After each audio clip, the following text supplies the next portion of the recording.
Bonjour à tous, voici l'histoire de Monsieur Malpoli. Voici l'histoire de Monsieur Malpoli. Monsieur Malpoli était très impoli. Il était même extrêmement impoli. Il était malpoli avec tout le monde. Alors bien sûr, à Granville, la ville où il habitait, il n'avait pas d'amis. Pas un seul. Pauvre Monsieur Malpoli, disaient les gens, il est bien à plaindre. Monsieur Malpoli ne se contentait pas d'être malpoli, il était riche, très riche.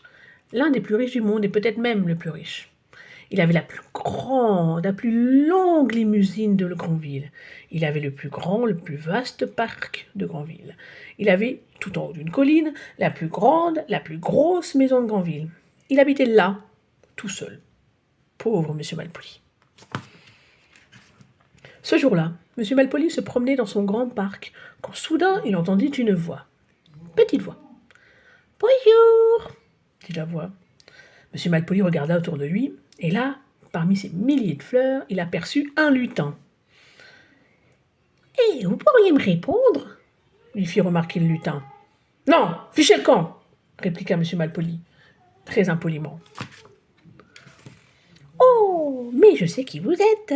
dit le lutin. « Vous êtes ce fameux Monsieur Malpoli, celui qui est impoli avec tout le monde. »« Qu'est-ce que ça peut vous faire ?» bougonna Monsieur Malpoli en haussant les épaules. « Je connais quelqu'un qui désire vous rencontrer, » ajouta le lutin. Et il fit 3 petits bonds à la manière du lutin. « Venez par ici » dit-il en montrant un petit trou dans un arbre. « Vous êtes idiot, complètement idiot » s'écria Monsieur Malpoli. « Pas du tout » répliqua le lutin. « Si, et même vous êtes un imbécile, je ne pourrais jamais entrer dans ce trou. » Le lutin sourit, puis prononça une formule magique de lutin qui ressemblait à « tireli-luti-glouglou ». Alors Monsieur Malpoli se mit à rapetisser, encore et encore, et bientôt il ne fut pas plus haut que le lutin. « Rendez-moi ma taille normale !» hurla Monsieur Malpoli, fou de rage. « Certainement pas !» répliqua le lutin avec un sourire. Sur ces mots, le lutin se glissa à l'intérieur de l'arbre. Monsieur Malpoli, ne sachant que faire, le suivit. Dans le tronc, il y avait un escalier qui n'en finissait pas de descendre. Sais-tu où il menait ? Au royaume des lutins. « Je veux voir immédiatement votre chef !» cria Monsieur Malpoli en tapant du pied. « Ne vous inquiétez pas, vous le verrez !» répondit le lutin. Il conduisit Monsieur Malpoli le long des rues du royaume des lutins. Enfin, ils arrivèrent devant un palais. « Qui va là ?» demanda le lutin sentinelle. « Monsieur Malpoli et moi-même » dit le lutin. « Ah ! Ah !» fit la sentinelle d'un air entendu. Monsieur Malpoli et le lutin franchirent les portes du palais, traversèrent une cour, s'engagèrent dans un long couloir, et enfin, après avoir passé de grandes portes d'or, pénétrèrent dans une immense pièce. Là, assis sur un trône en or, se trouvait le roi des lutins. « Votre Majesté, » dit le lutin en faisant une profonde révérence, « voici Monsieur Malpoli. »«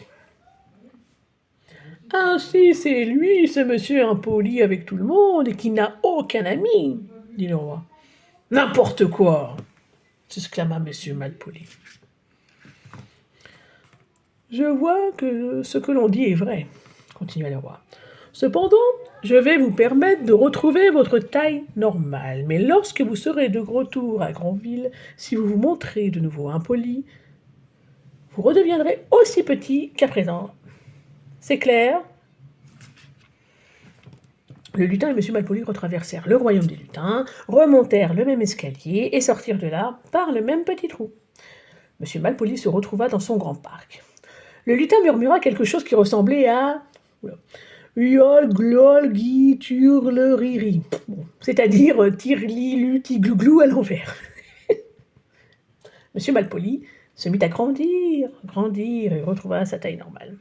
« N'oubliez pas les paroles du roi », lui rappela le lutin. Et sans même lui dire au revoir, Monsieur Malpoli regagna sa maison. Le lendemain, Monsieur Malpoli alla se promener à Granville. Soudain, il heurta un petit garçon qui jouait au ballon. « Pousse-toi de là !» glapit Monsieur Malpoli. « Oh, tu connais la suite ?» C'est ça, Monsieur Malpoli rapetissa encore et encore jusqu'à ne pas être plus haut que le ballon du petit garçon. « Oh non !» gémit-il, et il réfléchit. « S'il te plaît, pourrais-tu me laisser passer ?» Et aussitôt, M. Malpoli retrouva sa taille normale. Le petit carton s'écarta et M. Malpoli continua son chemin.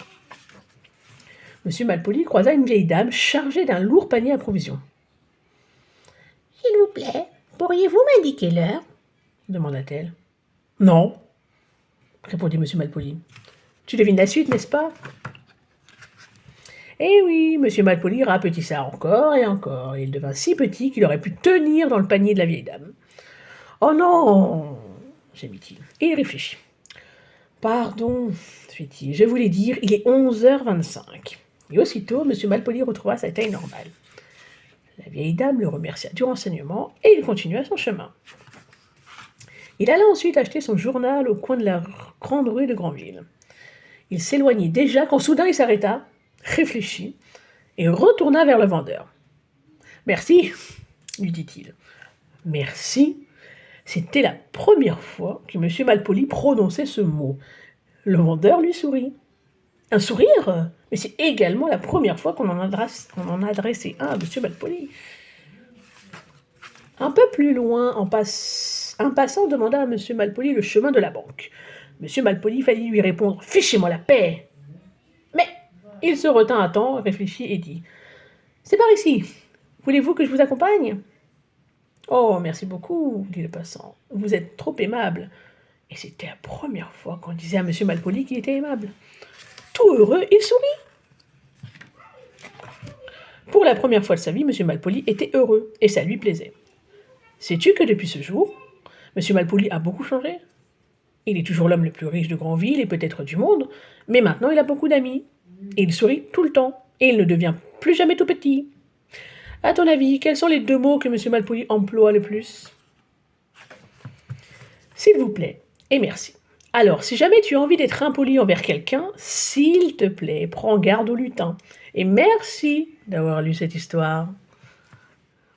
Et voilà la fin de l'histoire. À la prochaine.